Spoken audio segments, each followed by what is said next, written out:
We about to get this shit started.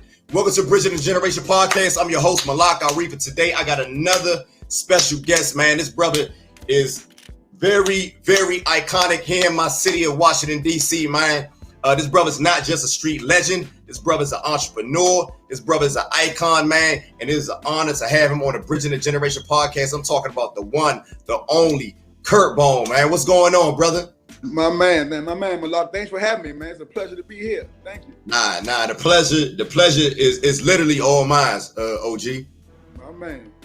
Yeah, we about to get into it though. Like I said, I try to hold people too long, but this one right here is special for me. You know what I'm saying? I've been following your movement since I was a kid, and for me to get you on this platform and just be able to break bread and chop it up with you, man, it's an honor. So I want to start from the beginning.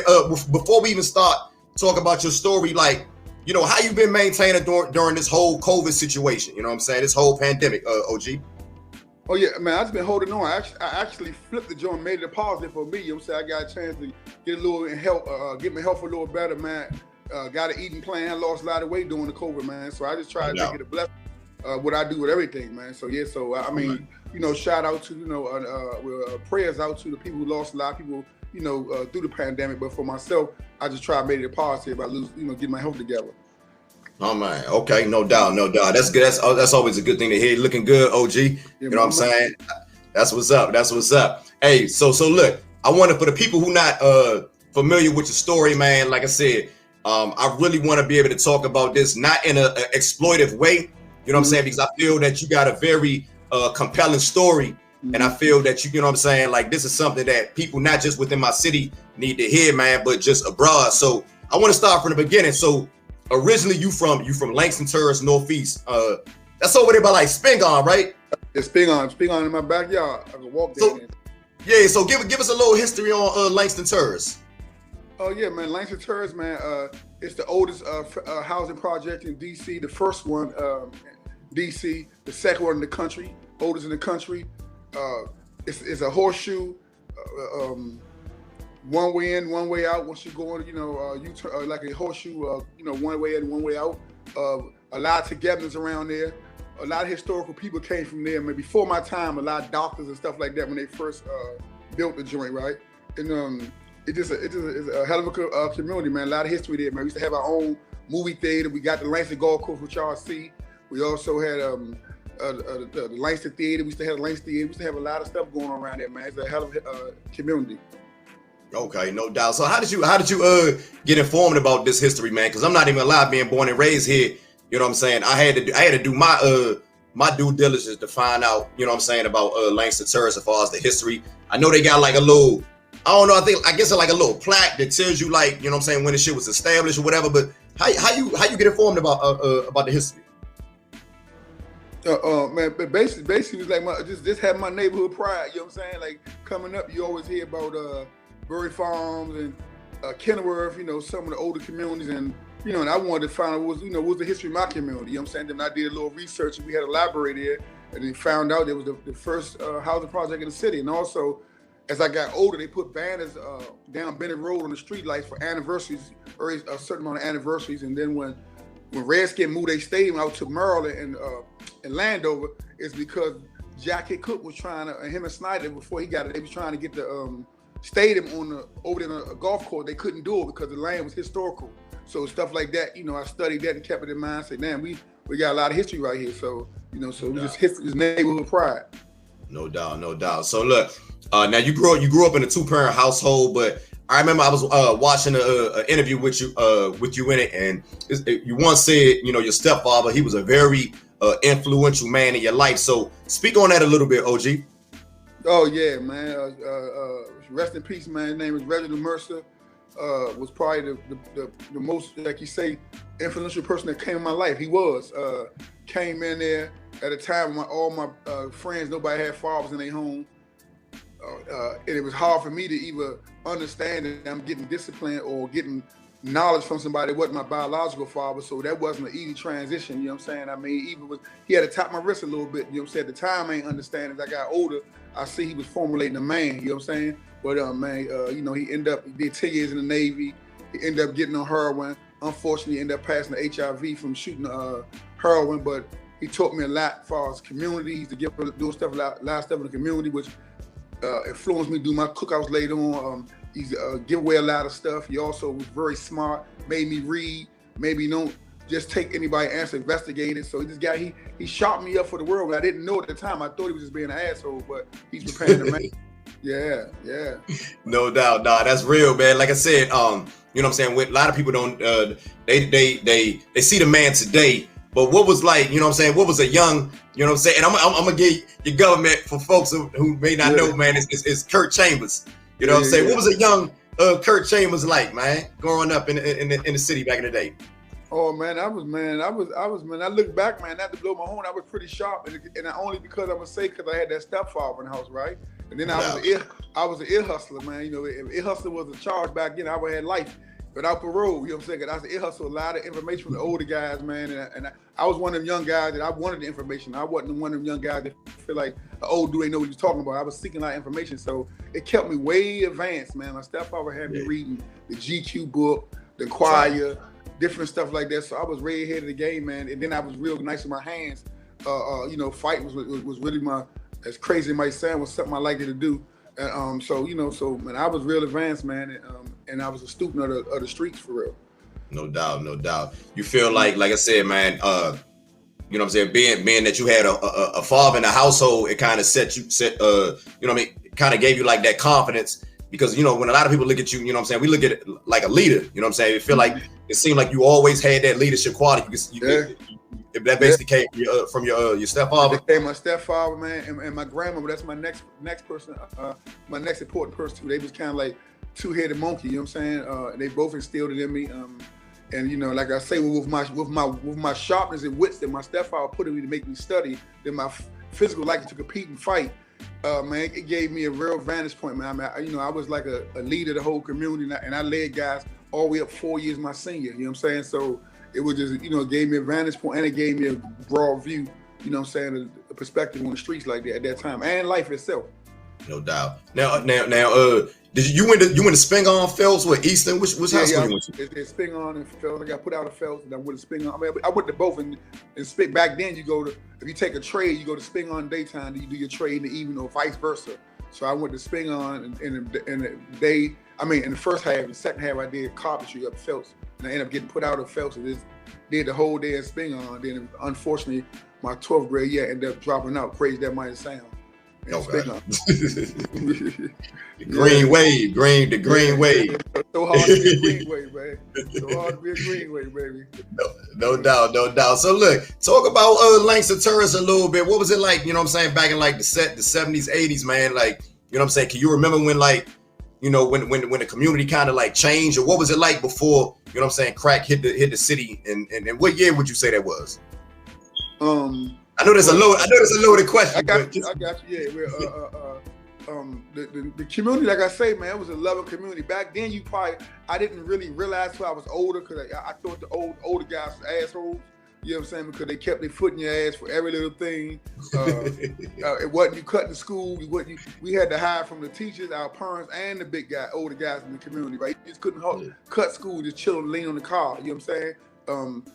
We used to gamble a lot, slap boxing, body punching. You know, back then you made up, like now, you know, we made up games. We didn't have all that stuff in the house on the TV like the younger guys, so we had made up games, you know, hot bread and butter, spin the bottle. The old guys had this crazy ass game that I hate called Catch and Kill.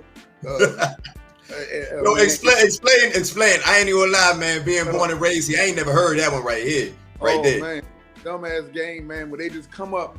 We chilling from playing basketball. Whatever we do, we might be sitting there chilling. About 2 or 3 of them might walk up and start counting down from 10, 9, 8. And by the time they get to 1, you got to run. And wherever you run, they run you down, chase you, and fuck you up, right? Go to your body. Yeah, go to your body, right? And for real, the game was really targeted at me because I had a smart mouth, always bucking back at the big boys, right? So everybody run, but they try to chase me. They even start jogging when they get to 1, right? So that was their way to punish me, man. But I think that game right there, the Catch and Kill joint, man. Yeah. You still remember that shit, man? Like that shit was yesterday. I still remember. I still remember, man. Then when crack came, like around 86, early 87, late 86, man, that's when we see the dynamics. It changed everything, because you start seeing the big guys that was a hero start, you know, becoming fragile and, you know, weak in mind and body. And you start seeing the females doing the same thing. And then we was young, ambitious. So, you know, we seen the older guys come up hustling heroin and Dilauders and Bam pills, was all that for shooting dope and stuff like that, and herb and reefer. So in our hurricane, we looked at the crack as that's our time. You know what I'm saying? So we took the crack and spread it out there, not really seeing and knowing the long-term effects on it, right? But you know, so yeah, so that's what happened in '87 on up, late part of '86, man. That's when the community collapsed for real. The start of it. No doubt. So like prior to that, like what was some of your like ambitions or dreams? Like what was you into? You know what I'm saying? Like in school or whatever. Man, I never had a set out to be like I wanted to be something specific. I was so enamored by the street guys. I was so enamored because they praised me a lot, because again, like my stepfather had me read so I can go outside and actually get in the conversation at 12 years old with some guys 22, 23, because I was reading. So when they debating sports, I actually had to answer something so they didn't even know. You know what I'm saying? I'm reading GQ books. So I knew about design and some GQ books. So when they start patting my head and patting my back and want me to be the one to go discipline somebody else and believing in me, they actually distracted me for real. I want to be the baddest street dude ever. You know what I'm saying? So just being young and naive. So I never really said I wanted to be a fireman and none of that stuff. You know, I was shooting for the streets, to be truthful with you. Nah, that's what's I mean, it is what it is. So let's just go ahead and jump right into that. Like, so when did you start getting involved in the streets? You know what I'm saying? What y'all led you down that path? Man, I started getting in the streets, man, probably about early as 11 or 12 years old, man. I was shooting dice, you know, selling a little reefer, watching older guys stash when they play basketball. So when they play basketball, I might make the sales while they doing that. You know, just that was probably my introduction to it, man. I used to be a crap hustler. I mean, when I say crap hustler, me and my partner, we hustled the dice. So I never had a Burn youth summer program job. Always waited for them to come home or get paid, that we gather and break them. You know what I'm saying? And so, man, just being fast, man. Man. Shout out to Burry, man. My favorite man, but I never got a check from him. Shout out to him. I love him. Yeah, I got a couple of them Jones, man. Nah. So look, I want to, you know what I'm saying? I want to fast forward a little bit. You know what I'm saying? Like let's talk about like April 1989. You know what I'm saying? You around that time you was a co-defendant at a time in one of the largest drug cases in U.S. history. So what was that like, and what was the first things? You know, what was the first thought that popped in your mind when you know what I'm saying, when all this shit went down? Okay. Again, I was 20, just turned 20 that February, 2 months before that, or 3 months, whatever, before April. Still young. I knew this was part of the game. Again, the training I came up with the older guys, they always tell me, man, you know, be prepared for this. A lot come of that. But with that still being in mind, when they first grabbed me on that night, I didn't understand the magnitude of how big it was. But I was still ready to face whatever I had to go face. And when they came and got us, man, it was just like, damn, that's it. You know what I'm saying? It's time to, you know, get ready to face that fire, man. But when I went to court that Monday, they locked me up on a Saturday night. When I went to court that Monday and actually seen my family and everybody in the courtroom was so packed you couldn't even sit down with standing room on. They standing around the side, and I could look at some of my buddies' face, and they showed me from their face. We wasn't seeing no TV. We was in the bullpen for the whole weekend. And from their body language and their face, I was like, this shit real. Then when I got to the jail, then I seen it on the media, and it was like, yeah, this some big boy shit. You know what I'm saying? So it was like, you had to tie your boots up and get ready to rumble. No doubt. Now, where, you know what I'm saying? Like, where did that type of mentality come from? You know what I'm saying? Being around the old dudes, man. I'm hearing all the stories. Like, man, it's funny now. I see stories now on they talk about on these internet files, like the old Brotherhood Wars and Cadillac and all. Like, I knew about this shit at 11 years old and 12 years old because I'm sitting around the pool room in the golf course. You know what I'm saying? I know about Atlanta Penitentiary and Lewisburg. I used to imagine myself walking down the walk down Lord. You know what I'm saying? Because I was so enamored by the older guys, right? Yeah. So, and in my crazy, dumb mind at the time, immature mind, I kept on saying my goal was to get all the money in the streets. I already had a citywide reputation for fighting. Then I said, okay, then I want to get a Lawton reputation. So I wanted to fill all these blanks. And I lived in North. Yeah, you had a bucket list. I had a bucket list of crazy shit, you know what I'm saying? And you know what I'm saying? Even being from Northeast, I was like, you heard so much about Southeast. So I said, when I go to Cherry and Panorama Room, they gonna know Northeast. Cherries. Yeah, so it's like, man, I was just on some lunch and stuff, man. But you know, they say God protect babies and fools. Yeah. Shout out to Cherries, man. Landing air. Oh yeah, man. Yeah. Junkyard, babies, essence. Yeah, no doubt. So this one of the can you clear this up, OG? Because a lot of people get this misconception like you was a part of Rayful's organization. Like, give us a little like information in regard to like, because you wasn't exactly a part of his organization. Can you explain that a little bit?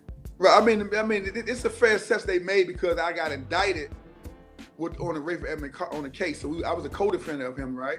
They indicted me on that, but what ended up happening when I ended up getting a plea agreement to call money laundering, they actually severed me from the case. They actually I was able to go to court. They dismissed the case on being a co-defendant of the Rayful Edmond case, and I took a cop to what they call money laundering. So by law, in the law books, I'm not a part of this case, but public perception, I was indicted on there. And you know, so people really think that I was indicted on that case. So, but legally, I'm not on the case. But you know, street talk, I am. Yeah, no doubt. Mm-hmm. Now, when you got the news that you know what I'm saying, when Rayful did what he did, was that like, you know what I'm saying, like was that like some surprising shit? Because you know what I'm saying, like, what was your relationship like with Rayful? He was like a brother to me. You know what I'm saying? He was like a big brother to me. You know what I'm saying? We had a very brotherly relationship. That was my man. You know what I'm saying? And when I got the relationship with him, you know, working with the government, man, it fucked me up. You know what I'm saying? It's still fucking me to the day. You know what I'm saying? Because you can't defend them. You know what I'm saying? When you see dudes taking shots and you see everybody dragging them, man, you know, you can't defend it. You know what I'm saying? Because he understands what come with that decision. You know what I'm saying? So, you know, but to me, it hurt me from a personal perspective. That was my man. And then it hurt the city because the city, we used to ride it on our back and we have the base with other cities, like, man, my man got life and his mother locked up, he still ain't tell. It was something to ride at one time, you know what I'm saying? So it's like, when he went that way, it just crushed not just me, a lot of people. Yeah, it was kind of like, you know what I'm saying, being a youngin' from talking to OGs, you know what I'm saying, he was kind of like a face of the city when it came to like that and the game, and it kind of like it left a bad taste in our mouth. It made us look like we on some sucker shit. You know what I'm saying? When I talk to OGs, like niggas is looking at us like, oh damn, them niggas DC, they snitching. You know what I'm saying? That's when I talk to the OGs. That's so. Correct me if I'm wrong. Is that basically what you're saying? Like it put a black eye because we had a strong history of standing up. You know what I'm saying? Exactly. Especially you know, people, our big boys. You know what I'm saying? We consider our big boys. You know what I'm saying? We had a strong history of that, and he had us looking good, you know, parlay into what we normally supposed to be like. So it was a real black eye, you know what I'm saying, for that situation. No doubt. Yeah, so you know what I'm saying, how much when they hit you with the money laundering joint, how much time did they get you? I ended up getting 51 months. 51 months I ended up only doing in jail, I want to say probably close to 4 years. And then I went to Halfway House for 6 months. And then, you know, then I was able to come out and got 3 years. So they call special parole where, you know, if you shit the wrong time of day, they lock you back up. But I got over that in the 3 years. But yeah. So I ended up, you know, getting off of that joint. I was facing 35 to life, which was 10 years to life for the conspiracy, 20 years to life for accessory after the fact of the murder, and then 5 years for the gun used in the murder. But, you know, I was able to wiggle out that joint. Keep my name clean and jump the moon. Yeah. Mm-hmm. Hey, so during the whole time, you know what I'm saying, like we talk about you 20, 21 years old, man, like, you know what I'm saying, did you see a lot of, you know what I'm saying, like, you know, cats your age, around your age, older, whatever, did you see, you know what I'm saying, them faced with different charges like that and they breaking, you know what I'm saying, like what was your perception of shit like that? Yeah. A lot of young guys was you know, couldn't hold up on a different situation. A lot of guys did, you know what I'm saying? But like I say, even though I was 20 years age, I really was like 28 in mind, you know what I'm saying? So it was like I understood what I was facing and what I was looking in front of, and I was like on it to try to show this my turn. You don't hold the mantle, you know what I'm saying? So it's like I had really more. I'm kind of like, again, I came from that type of school, you know what I'm saying? Like all dudes raised bank robbers and old bank boys, you know what I'm saying? So it's like all you hear is, you know, it was like an honor to be like, you know, like I'm hounded, you know what I'm saying? I mean, don't get me wrong now. I mean, I wasn't excited to get no 35 years of life, you know what I'm saying? I mean, I was actually praying and everything in the nighttime. And you know, asking God to talk to God like I'm talking to you and say, look, man, if you can find a way to give up under this 35 years with keeping my dignity and my principles and my good name intact, and what I'm gonna do in return, I'm making a deal with God, right? It's crazy, right? And I'm saying in turn, when I get out there, I'm gonna try to get life a fresh chance, because I never did that, but try to give me a fast dollar, and I was good at a lot of stuff. No doubt. No He doubt. kept his end of the bargain, so I kept mine. How many prisons did you end up going to during the time? I ended up went to probably I went inside of four prisons. I went to Oakdale, Louisiana, where they call it a holdover before they shoot you to your destination. So I was there for about 2 or 3 months, and they sent me to Oakdale, Louisiana. I was there about a year and a half. Then they sent me to Islandwood, Pennsylvania, and I finished there. Yeah, so I did three different joints, and I went home from Islandwood, Pennsylvania. How you avoid not going to Lawton? Because wasn't that like our state penitentiary back in the day? Yeah, right. Yeah, but see, I was a federal prison in the federal court. It was 2 courts. The Superior Court was on Indiana Avenue. Then on the back side is the federal court, which was the district court. They send you to the federal institution, but you still can have the opportunity to go to Lawton before you get to the feds, right? Yeah. But the judge ended up putting us on administrative segregation, which say that they were saying that if we would have went to Lawton, we would have been too influenced down there, and people would have able to make shit happen, right? So they ain't let us go down there, right? And I wanted to go down there so bad, because that was part of my bucket list, right? You know, I want to take the show down there, right? But unfortunately, I was unable to do it. You know, that should be like a family reunion down there, motherfucker. Oh man, it was. Like I say, they say God knows best. Cause I still had a lot of energy. I still had I had my other plugs on the street, ready for him, but I still have a plug, and Lord was wide open. You still can hustle and everything. So it was God. It was God knew what he was doing. You know what I'm saying? Let me wait and send me on out there on the road. No doubt. So look, I want to back up a little bit. You know what I'm saying? Because you know what I'm saying. I heard, like, you know what I'm saying, back in you know, around the late '80s. You know, you had an early run-in with ALPO when he first came to DC. So what you think of him when he first came here? You know what I'm saying? Did you ever thought he had the ability to create the, you know what I'm saying, the confusion and shit that he caused in the city around that time? Yeah, he probably was here. He was probably here like about 2 years before I actually started dealing with him. He was here running around with some other guys, some girls out of Maryland, and then my man Fat Rodney introduced him to me probably about early '89. Early '88 or something like that. And you know, and our little relationship, it was cool. It was cool. You know what I'm saying? Actually, at that time, I actually liked the Joker. You know what I'm saying? You know, we did a few things together, a little bit of business together. He did his thing, I did my thing. But when I went to jail, that's when I called it pre-ALPO and post-ALPO. Like that ALPO I know was just, you know, in the passenger seat with me or in the back seat if my other good man was up front. You know what I'm saying? Like a lot of dudes in DC didn't even know they was around him. We was in the black hole and different go-go's, and they didn't even know they was really around. I mean, dudes that was getting money they knew, because they knew all the players. So a lot of people didn't even know it existed. You know what I'm saying? So at that time, so when I went to jail, and you know, dudes started getting it. And the misconception is this though: dudes was hunting him, like dudes were trying to bust him. So they make it like he just sat on his throne, like I'm a fucking. He was on the run and basically retaliating back from dudes trying to fuck him around. You know what I'm saying? So it ain't, you know, but the people from out of town, like he was doing all this incredible shit now. Like he was a superhero or some shit. Some evil villain.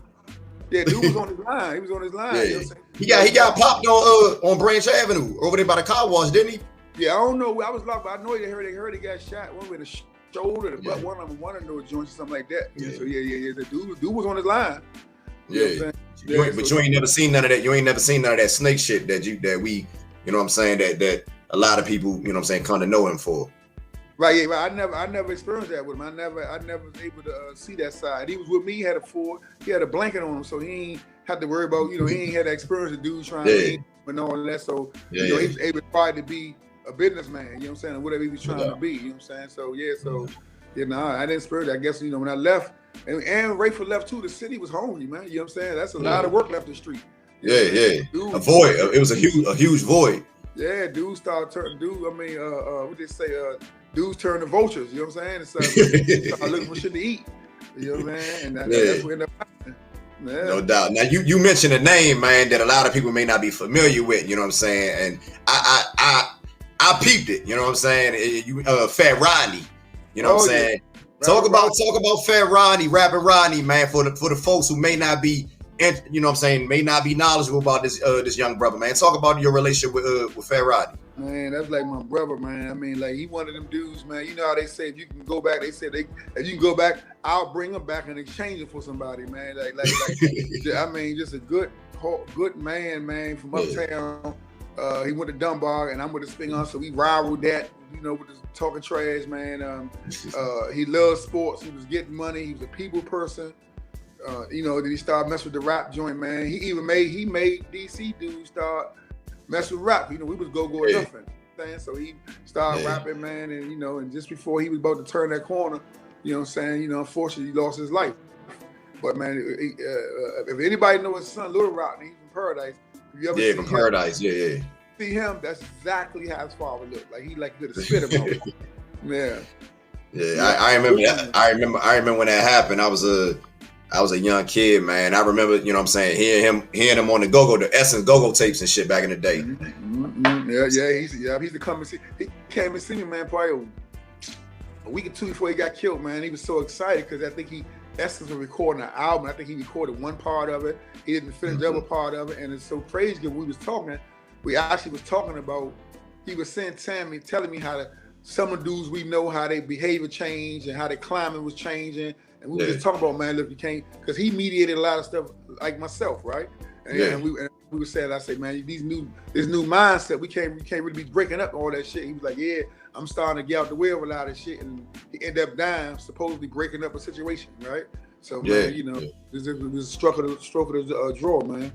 Yeah, I hear a lot of people say, man, he could have been that one. You know what I'm saying? Like, he was the one. Could have been that one. He got behind him because he had our flair.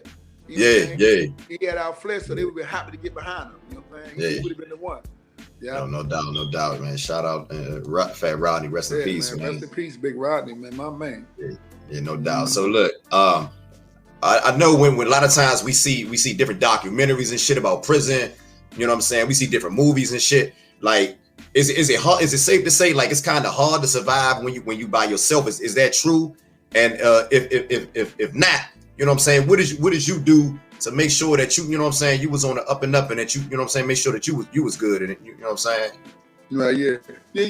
It's different prisons, different levels. Like in a federal institution, they got level 1 through 6.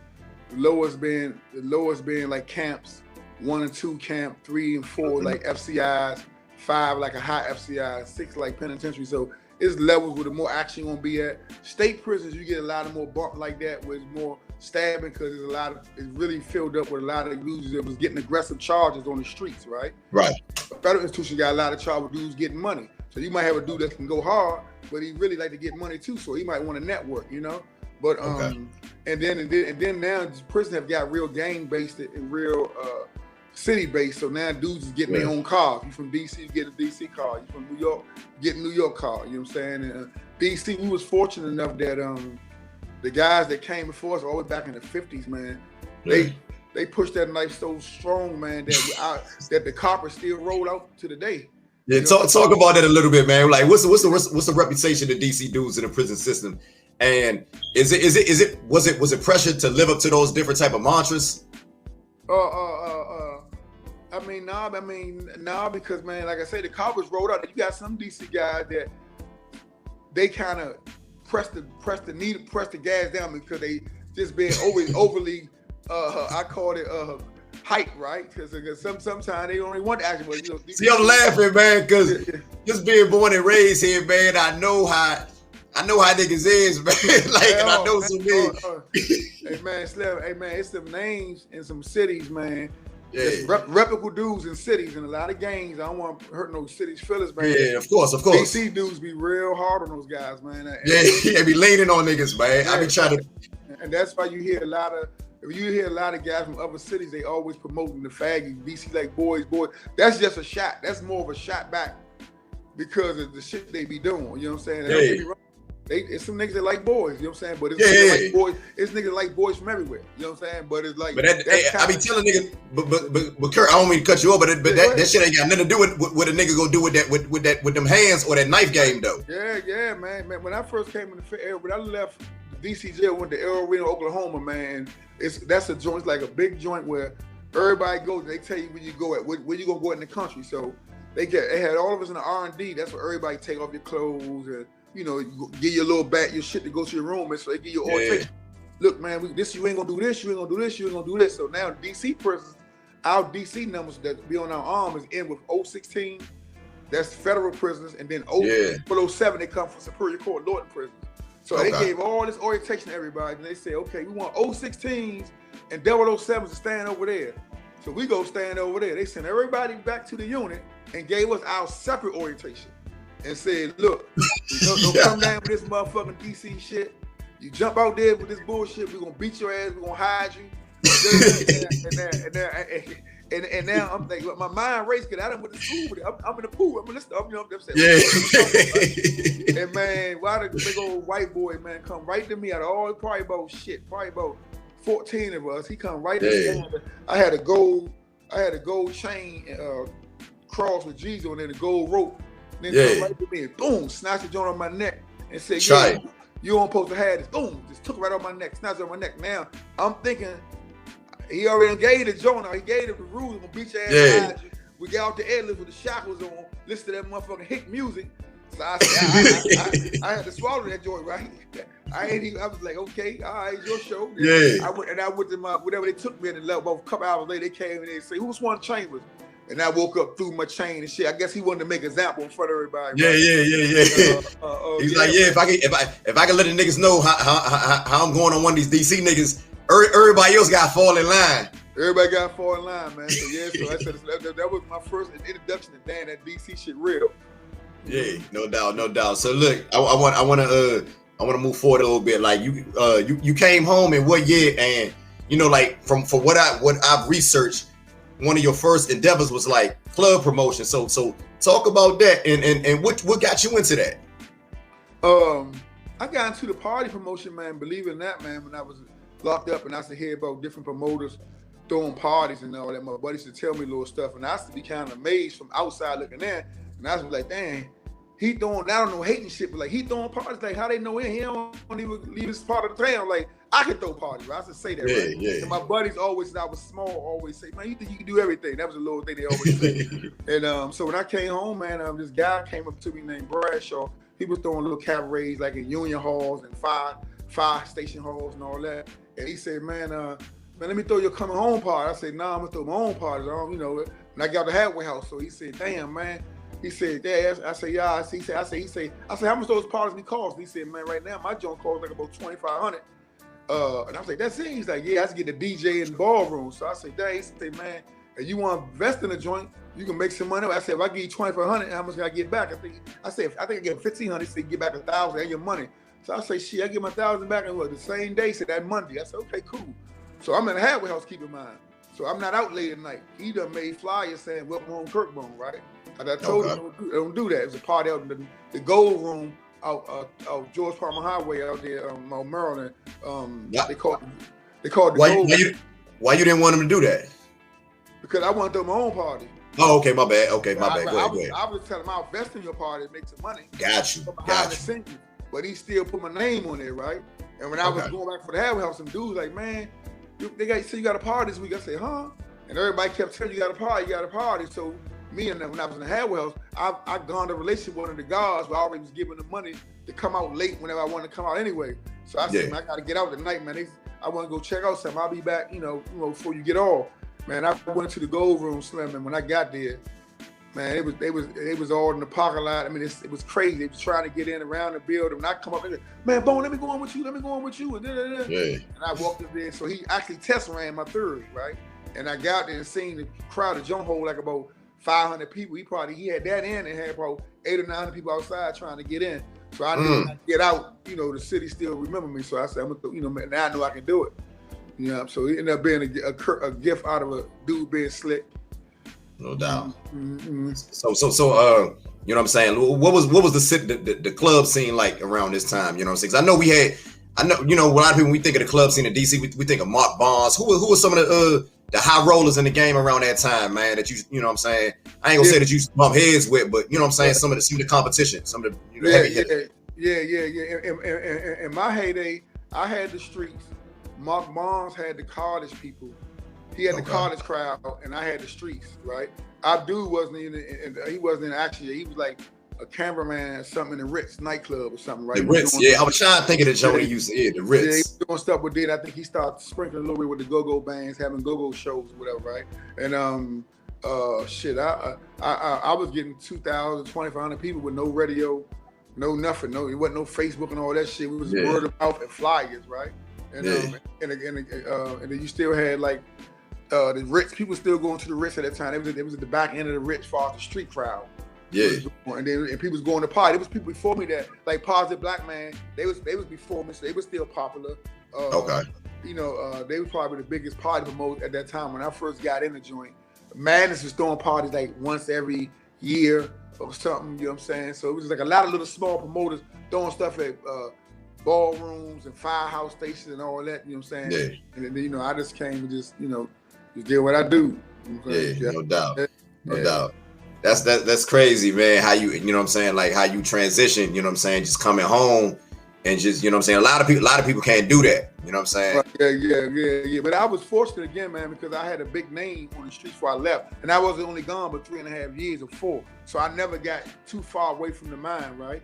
So when I came home, it was an easy sell for me, man. Cause I just like saying, man, I'm gonna use my popularity to throw parties. You know what I'm saying? So people believed in me. I mean, and they came out, and I did little small things to separate myself from other promoters. You know what I'm saying? Just little stuff in my parties and different little. I did my flyers and all that. Man, I did set a lot of trends with that stuff.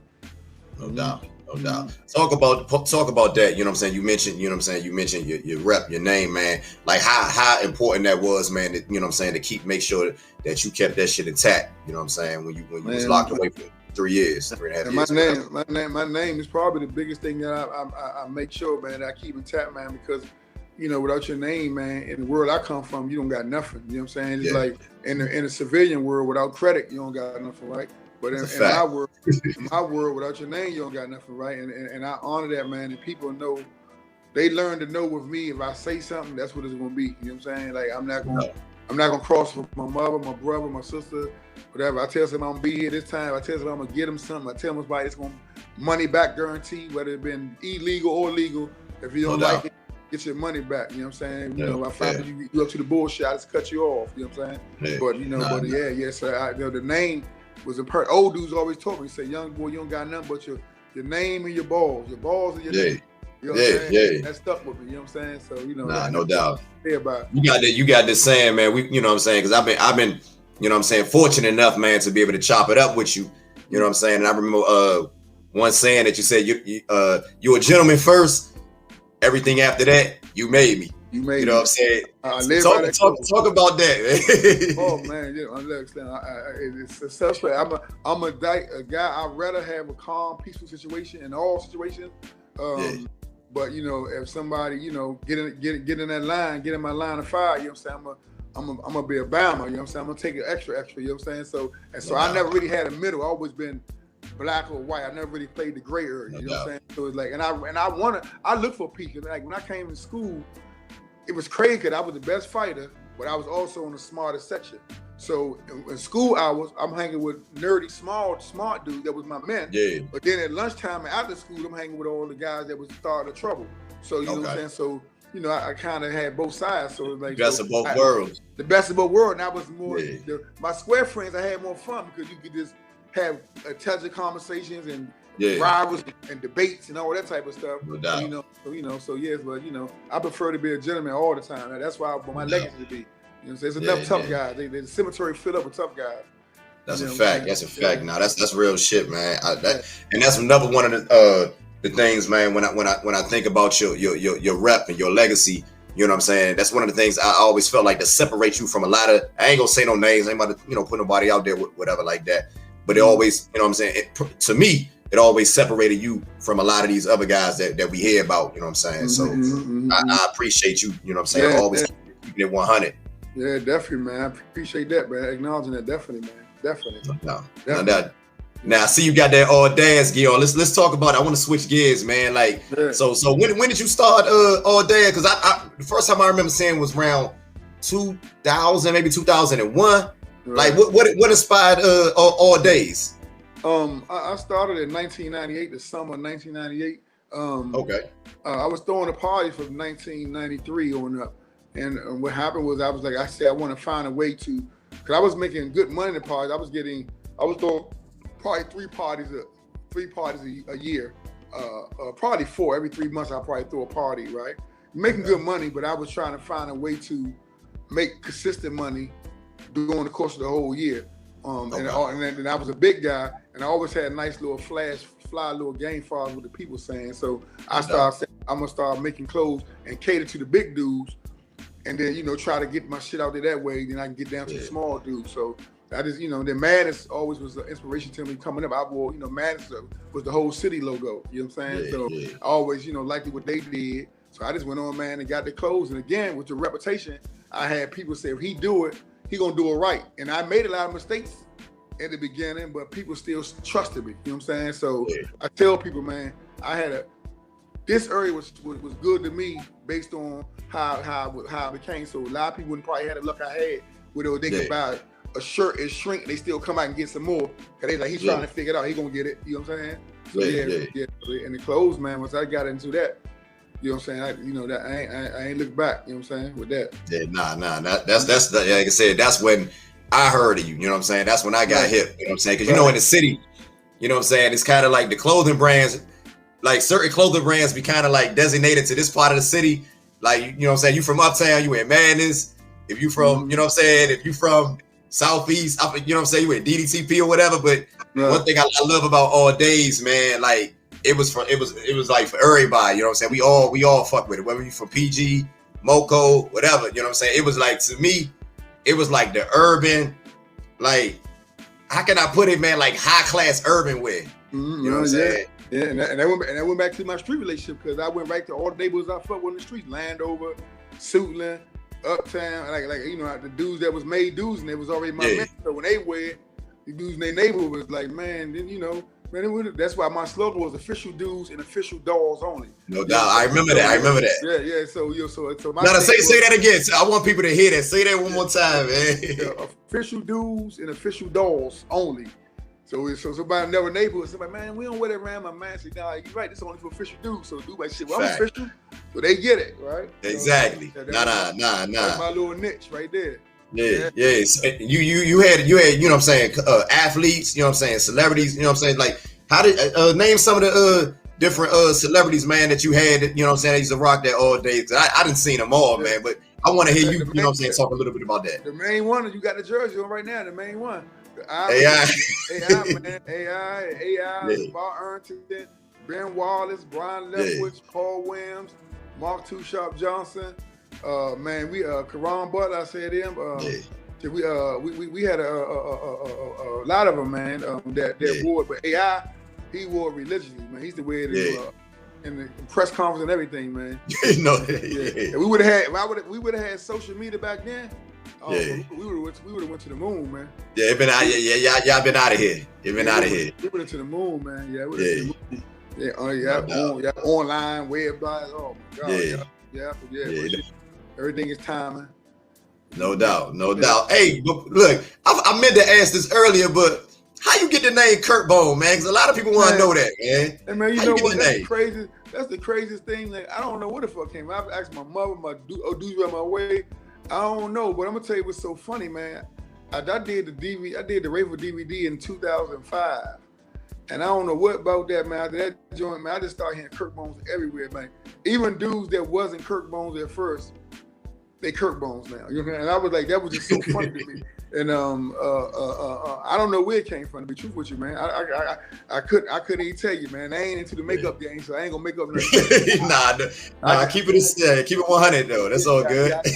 I can't tell you. I got my little man Kirk Smith. He a hell of a basketball player, legend, man. It's DC. Coolidge High School. Oh, bad man. I come home in '93. I'm in the Herbo sitting down on the stand, and somebody Kirkbone. I turned around. They calling him. I said, "What the fuck is calling you Kirkbone?" He started laughing. I said, "Oh, you thought I wanted to come home or something, right?" Just messing with him, right? Yeah. Shout out Kurt Smith, man. I gotta get him on here, man. That's a DC legend, man. That's a legend right there. Yeah, bad man. Yeah, no doubt. So I wanna keep it moving now. You know what I'm saying? You know what I'm saying? You was doing mentorship at one time. You was doing, you know what I'm saying, doing mentorship with incredible mentorship programs, the nonprofit CP program. Now, talk about that a little bit. And you are you still involved in any of that? Yeah, yeah. I'm still a credible messenger. Called transformational mentoring. You know what I'm saying? We try to take the young guys, show them where you need to be at through our trials and tribulations, and just help them become a young, strong brother or man or woman. It'd be people that can't have similar backgrounds to the person who we mentor. And I actually work now with a nonprofit called ERCPCP. They'll kill me because I'll never remember all the initials. East of the river, clergy, police. I'm gonna get that one day. But Reverend Isaac, the founder, man, they doing a lot of great work, man. I work with some good brothers and sisters over there, man, and I've been doing that for this the 4th year. And before then, I was working with over the Wands office of neighborhood safety, engaging with some guys that was 21 and 34, right? So, and I got my own nonprofit called One Mind at a Time. I do things, on my own with that. So yeah, that's what it is. Beautiful, man. That's what's up. And another one of the things I love about your story, man, like, and no disrespect to anyone, right? Like, no disrespect, but I like how you never exploited yourself. You know what I'm saying? Like you monetize it from a standpoint, like, here's your, like, this Kirkbone journey, and these are the pros and cons of life, and whatever, like, you know what I'm saying? Like, where does that, like, that mentality come from? Like, that's how I view it. You know what I'm saying? Mm-hmm. So talk about that a little bit. You know what I'm saying? Yeah. Like, again, man, I got the, man, how people, man, they go to MIT, they go to Harvard, and they end up running Fortune 500 companies because they had that top of the line education like that. Yeah. Man, I had top of the line education from the streets. I mean, since I was 10 or 11, man. I'm serious. Like, I've been around some of the biggest bank boys, some of the biggest hustlers, some of the biggest thorough dudes. Yeah, the big root, man. And they was teaching me, man. I mean, when they wasn't even thinking, they was teaching me, man. Like, and so I knew how the game play. You know what I'm saying? You say less and do more. Not to be seen, the game not to be seen. You know what I'm saying? I was raised, the police got a job to do, and I got a job to do. They job to catch me, my job not to be caught. I don't got no beef with them. I don't got no beef with them. Ain't personal. It ain't personal. You know what I'm saying? So it's like, so I understood that, man. I ain't invent the game either. So I ain't interested in me acting like I'm this big old bad motherfucker that invented hustling or invented street shit. Like, it was a process. So I understood, man, just be a gentleman. Like the old people say back in the day, you catch more bees with honey than vinegar. That's a fact. Yeah. So that's my process. But I'm glad when I go around people, like everywhere I go, people like, man, you so humble. You ain't got to be humble. And like that tickles me, but it's a compliment. But I don't know no other way to be. You know what I'm saying? But I'm trying to actually I'm trying to get a little more cockier because I'm learning this internet stuff, and I'm got my own program and stuff like. Yeah, I want to get into that. That's attractive to it does, right? So I'm trying to get a little more, right? But just not who I am. Yeah. Nah, I love what you doing, man, because it's authentic, and I feel like in the long run it's gonna pay off just like everything else that you do. You know what I'm saying? Yeah. So with that being said, I want to jump into that. You know what I'm saying? Let's talk about. You know what I'm saying? You got a new podcast. You know what I'm saying? Tell us the name of it and what's the motivation behind it. Okay. First of all, my YouTube channel is Kirkbone TV, so they can go to YouTube Kirkbone TV. The name of the podcast is Exchanging Jewels. the name. I came with that name because I interview people one-on-one. So it's like we're exchanging each other's jewels, right? And my mission is to get people's stories out there, but also have teaching moments inside of their story. And then, then I can add into my input here and there to give out my jewels based on what I'm observing, what we're talking about, right? And I'm just trying to be relatable to all walks of life, but my end goal is, to get to the youth. You know what I'm saying? So it's like, I'm just, going. I'm doing it through that way. So that way, right there, like everybody, when you get a dude on these podcasts that was in the streets, they want to know how many kids you sold, how many people you killed, how much money you counted, right? But it's way more to the game than that. You know what I'm saying? Like, and there's way more lessons to be learned than that. So I'm looking at these joints. I say, man, instead of me being a dude that complain, I said, well, I'm gonna create my own lane, and I'm gonna talk about some of that stuff. You know what I'm saying? So I'm just trying to teach, man, and hope I can get on a level like an Oprah Winfrey with 60 Minutes, man. And I'm not even go. I'm gonna keep it 100. Mm-hmm. I don't watch a lot of podcasts. Yeah. And of course, I got my own thing going on, but man, I don't know. Like I told you over the phone, man, you on your way, because when I see what you doing, man, it seems like you a natural, brother. Like, talk about that. Like, it seems like people have, what I'm saying, when they in your presence, they seem to kind of let their guard down and get more comfortable. Whereas I feel if they talking to somebody else, whether they from the streets or not, man, they may not open up. Because I've seen a lot of the guests that have been on your platform, on different other platforms, but when they talk to you, you know what I'm saying, it seemed like a real, you know what I'm saying, like a real connection. So talk about it. Like, where'd you get that? You know what I'm saying? Where you get that from? You know what I'm saying? Yeah. Like I say, when I was coming up, the Northeast area I was from, man, like I was responsible for like 4 or 5 neighborhoods around there simultaneously, right? So when you govern those many neighborhoods, there's a lot of politics coming there. There's a lot of beefing and feuding and stuff like that. So I always had to take a position to stand on what's right and have people hear stories out, try to find what's right in both stories and try to find the even ground, right? And I was always a good listener, listening to older dudes, and I was always a dude to be able to dissect something and give a good perspective on it. So all that combination of what I learned in the streets, I call that Harvard and MIT education in the streets, is able to pay off over here. Like what I'm doing the show is what I've been doing my whole life with the phone and camera not on. You know what I'm saying? Somebody always calling me, man, I'm going through this, and girls going through marriage relationship, dudes going through everything. So so it's a comfort zone for me. You know what I'm saying? So this is something I always did. But I attribute it back to the old teaching, and I contribute it back to having to govern so many communities at one time and trying to, do the right thing by them. No doubt. Nah, man, the podcast is fire, man. I'm gonna be honest. Like I love it. Every time you drop, like I said, I'm not only am I subscribed. Whenever, you know what I'm saying, I got the notification, you know what I'm saying, on, so I make sure I don't miss nothing. You know what I'm saying? I like some of these interviews, and it's crazy because you, as of right now, and I believe we talking 5, 6 interviews in, something like that. I could be wrong. Yeah, I got 5. I got Tony Lewis, E-Class, Gully TV, Curtis Schoon, and there's somebody else. Sean Branch, 5. Sean Branch, yeah. Sean Branch. I got 5 jumps in. Yeah, tough long. Yeah, he moving along to his views coming up. Nah, no doubt. So talk about, like, you know what I'm saying, what was it like, you know what I'm saying, like your first interview, you know what I'm saying? Cause like I said, man, brother, you a natural, man.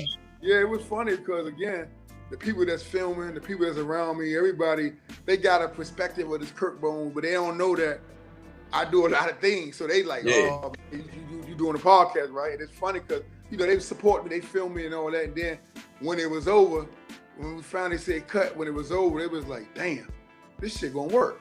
You know what I'm saying? So I just laughed, right? You know what I'm saying? Because I like to play possum anyway, because I was always a big guy, and people always sleep on big guys. So that was always a trick too, right? But yeah, so after they seen that, man, seeing the capability, it was like, damn, we could do something with this. So the first one was, it was cool. I still learning a few things, like far as like when I talk to people, I always say, yeah. And I do that because when I listen to people talk for a long time, when I'm listening to them, when you don't talk, people always say, you ain't listening to me. Exactly. I do the same thing. I do the same thing. Right, yeah. So I habit of saying every now and then, okay, yeah. And they brain, they say, he listening. So I picked the bad habit of that. So now I'm cleaning that up. So after the third episode, I kind of got that down. Now I just keep the to myself. So just little pet peeve habits.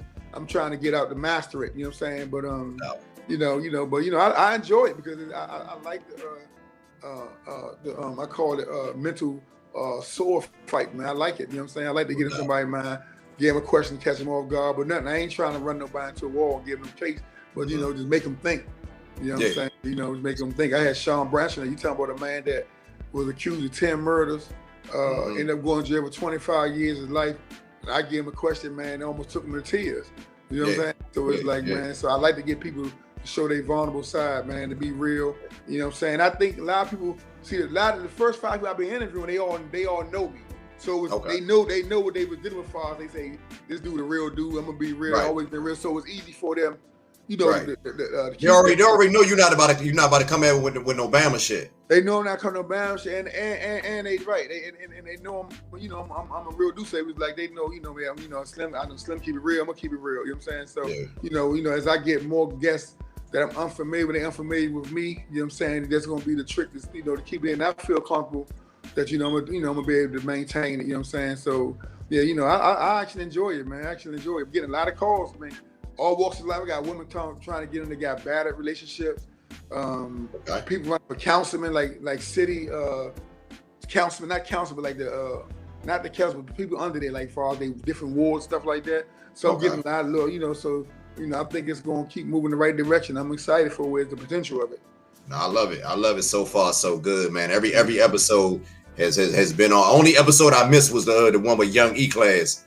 I'm gonna check that out. I'm gonna check that out one later. He dropped a lot of jewels. You got hit. Yeah. Anybody in the music business need to listen. He was giving a lot of music information for the music business also. No doubt.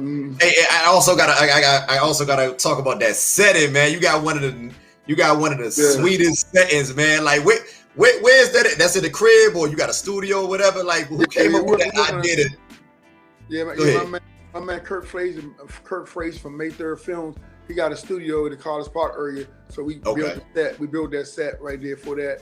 A lot of stuff touch on it. Like I heard somebody on one of the YouTube comments, like, man, why did he got it? What was the need for the triple beam? But I don't even comment when people say stuff, but all of it got some type of significance.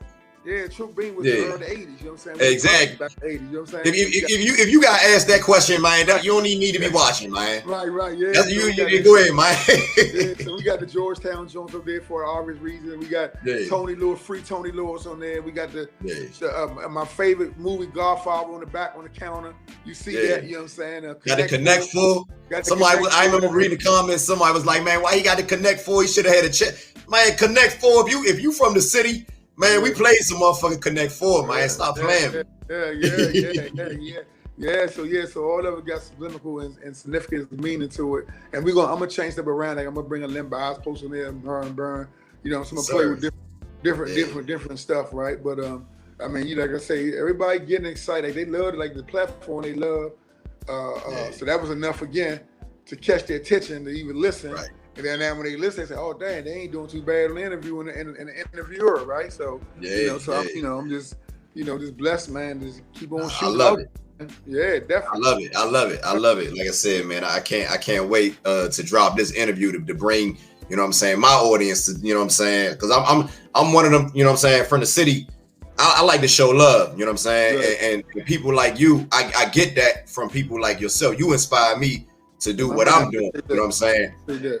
Appreciate that. Nah, that's real. You know what I'm saying? Because one thing, like I said about you, you know what I'm saying? You never kept shit to yourself. You always was dropping jewels. So when I heard the podcast, I was like, man, yeah, that's Kerbone right there. Right, yeah. And I'm getting I get a lot of positive calls, a lot of feedback, a lot of goons from the old school, like, man, we glad you got out there. We needed representation. And Then, the young guys, they want to get in there. And young guys, they so rambunctious, man. Man, when you gonna get me? I'm like, man, slow down, man. They ain't gonna be just rap. They gonna be a little bit of everything. You know what I'm saying? Yeah. So try to, you're gonna better please everybody, but I'm gonna try to do what I can do, man. No doubt. Get everybody heard. Yeah. I'm man. Now, listen, we about to get ready to wrap it up, but I got a couple of couple of more questions I want to throw at you, man. So Right, you know what I'm saying? We know the city has been vastly changing these past 15 years or whatever. So talk about gentrification a little bit. Like, what's your thoughts? Good, bad, long overdue? What? The only bad thing about it, I think it is that we wasn't prepared for it. When I say wasn't prepared, we didn't understand ownership, properties and stuff like that. So we wasn't prepared that, so we wasn't able to take advantage of that. So they was able to come in and swoop in and get a lot of property that was left from generational people, right? And people, you know. But I'm a type of guy. I read a book a long time ago, "Who Moved My Cheese" or something, and it said you always gotta be prepared for change, right? So, you know, me personally, I don't mind change. You know what I'm saying? I just try to figure out how can I cut into the situation that's going on, right? Yeah, so, you know, a lot of people wasn't prepared for it, and, you know, unfortunately, but, man, it is what it is, man.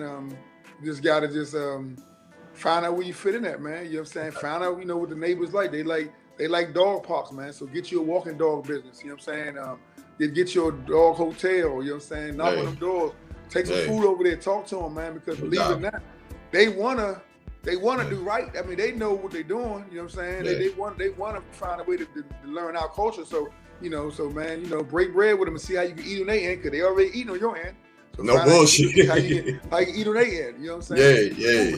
It ain't personal, man. It's business, man. Yeah. Nah, a hustler go figure it out. You know what I'm saying? Gonna figure it out. That's gonna figure it out, man. Yeah, definitely. No doubt. No doubt. And they want to help. They conscious about it. A lot of them don't agree with their ancestors did. So a lot of them want to show they do their part. So let help them do their part. You know what I'm saying? This a new generation. You know what I'm saying? It's new generation. Their ancestors probably mad at them. You know what I'm saying?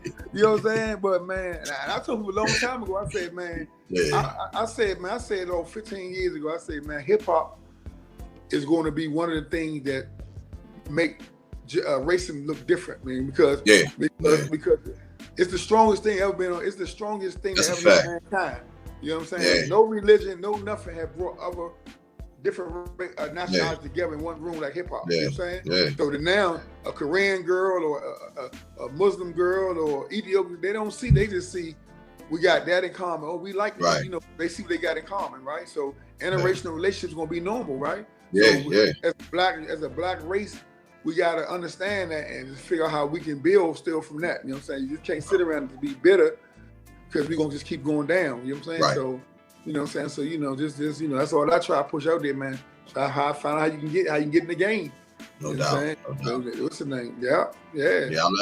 When I look at it, you know what I'm saying? I love personally me, like I'm with you, you know what I'm saying? I love the direction that the city's going to, because you know what I'm saying, like if you was born and raised here, we know how, man, it was just fucked up. You know what I'm saying? They kind of let us, you know what I'm saying, during them Reagan years, man, they kind of abandoned us. So, you know what I'm saying, knowing that you know what I'm saying, like the city is changing, you know what I'm saying, aesthetically, it's good to see, man, because I can remember going down 7th Street around you know where the stadium used to be at, where it was the slums, or you remember the old red light district or 14th Street. It used to be real fucked up around here.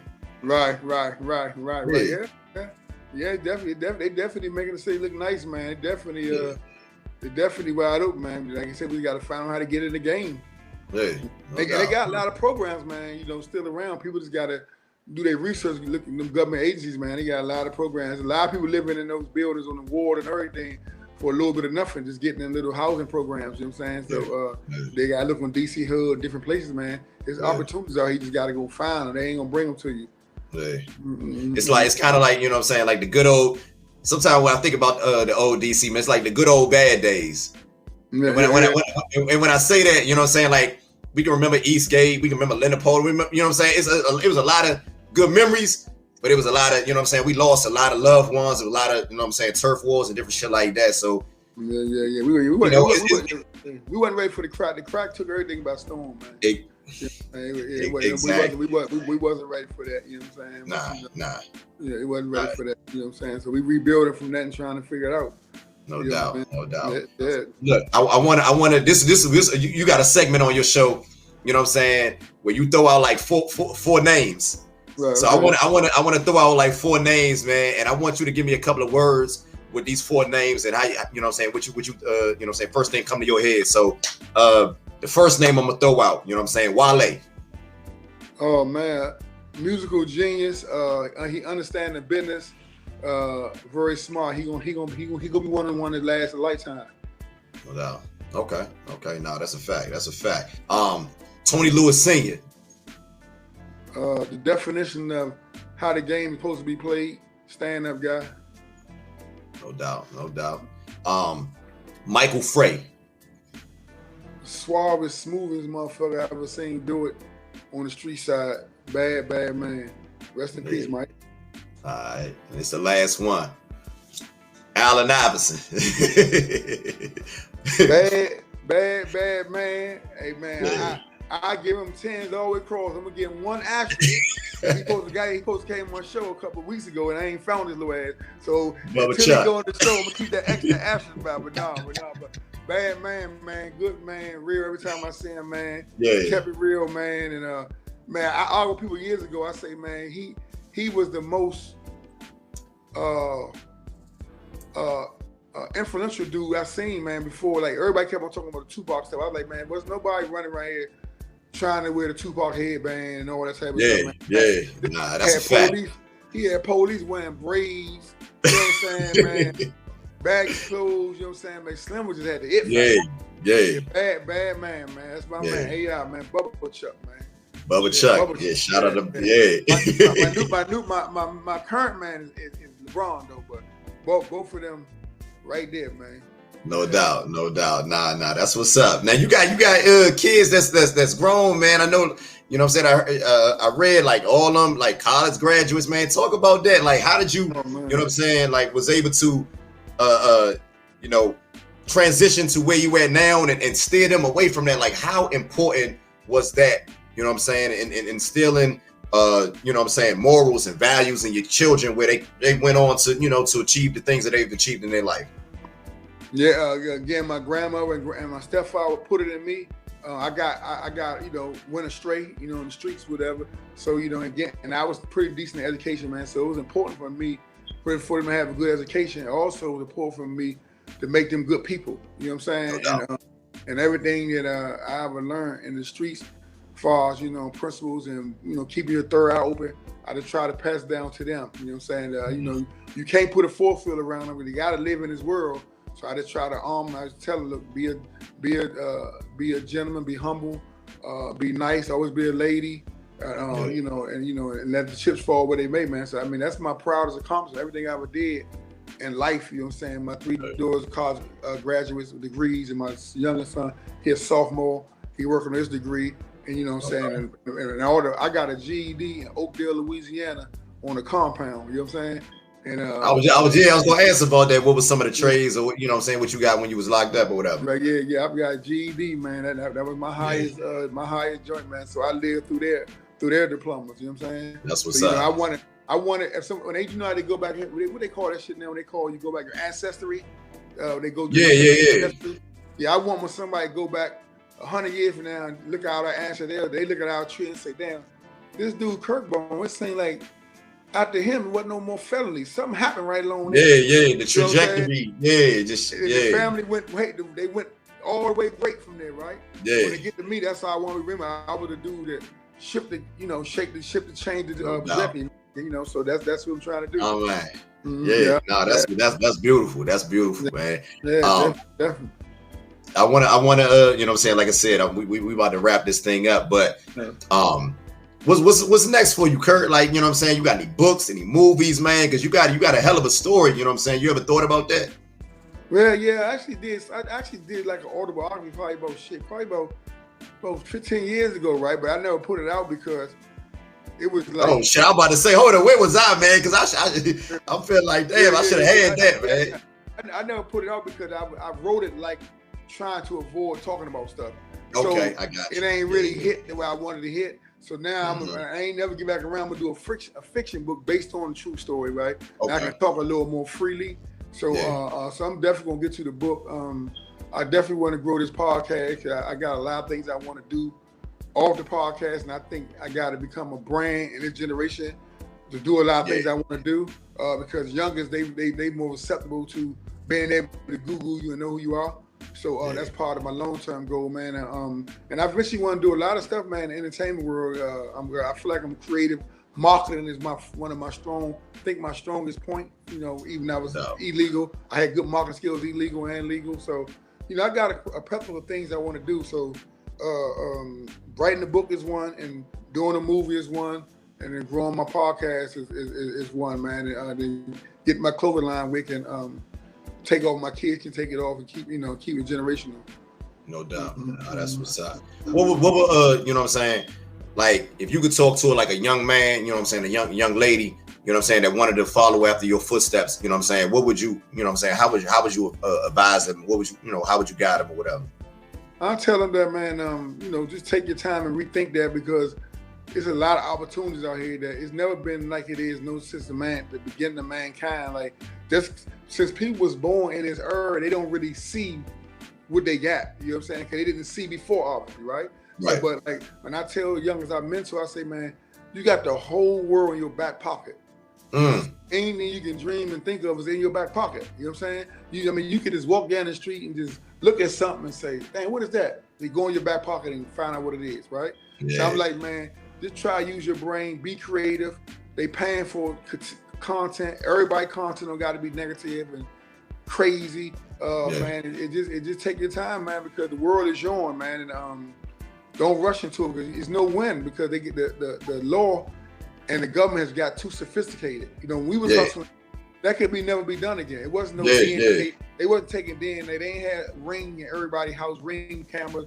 They ain't have wide taps or everything. They couldn't listen to your phone in your back pocket. Like, they were still trying to figure out the game. So we kind of got our way. The most thing we had to wear was jump outs and the tap phone. You know what I'm saying? And somebody wearing a wire on them. You know what I'm saying? You could check them.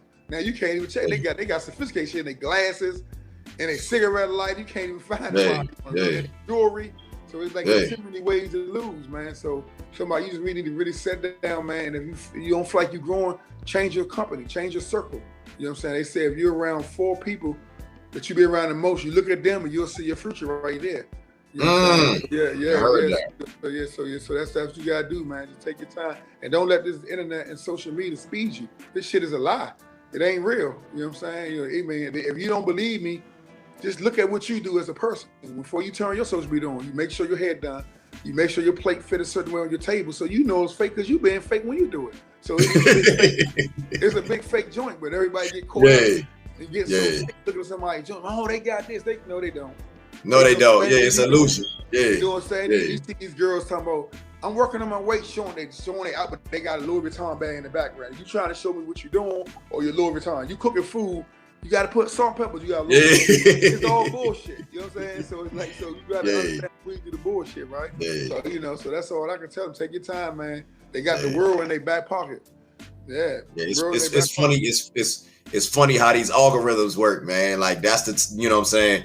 They highlight shit like that, you know what I'm saying, or the you know what I'm saying, it's like sucker shit, you know what I'm saying, and weirdo things that, I hate to say the word weirdo, but it's to me that's weird behavior when you going outside of yourself trying to be something that you're not.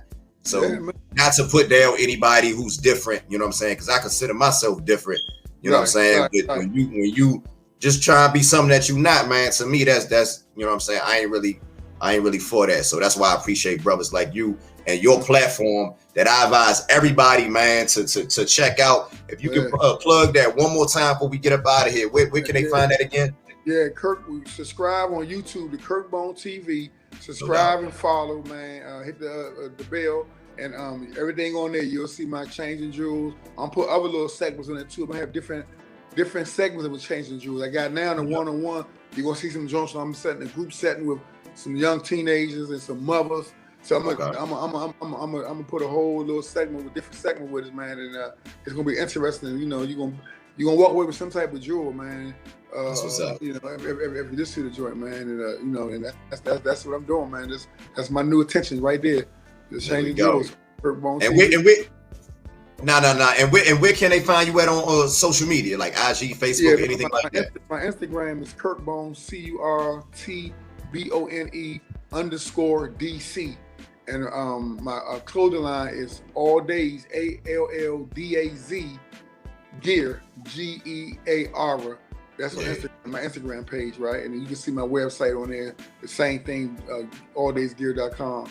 And follow the Kirkbone page. I'm gonna keep all my updates on there. I'm gonna start being active on my Twitter page too. But so I think that's Kirkbone. I ain't sure what it is. I ain't been there so long, but Instagram will let you know how to get to everything. And but it's Kirkbone something. It might be Kirkbone DC. But I'm gonna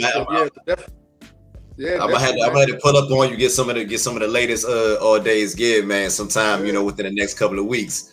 Right? Yeah. Pull up on you. So let me ask you, how long you been doing what you've been doing? About a year. About a year. How you like it?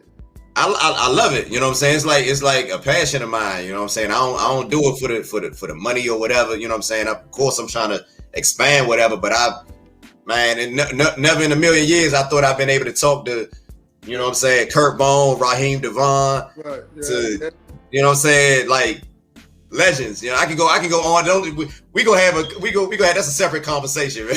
Right? Yeah, man. But hey, but it's a dream, man. So. You said something key. You said you gave a jewel out, man. You're doing what you love, and people gotta understand. If you do what you love and you do it well, money gonna come. You know what I'm saying? If you chase money, it might don't come. You know what I'm saying? Do what you love and do it hard and do it good, and money normally comes from that. You know what I'm saying? And that's what I want to leave right there. Find what you're passionate about and push it. Step down the gas. Throw your brakes away. You know what I'm saying? And make it happen, man.